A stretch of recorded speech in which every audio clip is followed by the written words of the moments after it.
On va tenter de réparer cette ancienne prise horloge dont le cadran ne tourne plus. Seulement 2 vis à enlever et on accède à l'intérieur du boîtier. Le fonctionnement, une prise mâle dont la face va être coupée par le contact de l'horloge. Et entre le neutre et l'horloge, une résistance. Le retour de phase à la sortie du contact va rejoindre la prise femelle, alors que le neutre, lui, est direct. Le rôle de la résistance est de passer de 230 à 26 volts pour alimenter le moteur de l'horloge. Une fois branché, on s'aperçoit qu'en effet il ne tourne pas, aucun pignon n'est entraîné. On va donc essayer de l'ouvrir et c'est là que les problèmes vont commencer. En général, les pièces sautent dans tous les sens et on a beaucoup de difficultés à les remettre en place. Voilà, c'est ce que je craignais. Le microcontact, il fonctionne. Je l'ai vérifié à l'ohmmètre, il laisse passer le courant lorsqu'il est actionné par l'intermédiaire de ce levier par les petits picots sélectionnés au niveau du cadran. L'ensemble micromoteur particulier que l'on voit ici avec sa bobine a l'air de fonctionner.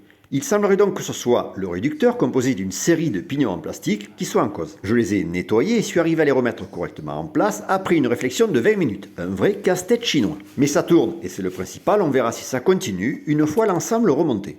Ça tourne, super. Et le cadran circulaire, au bout d'une heure, s'est bien décalé. Et la lampe connectée s'est allumée.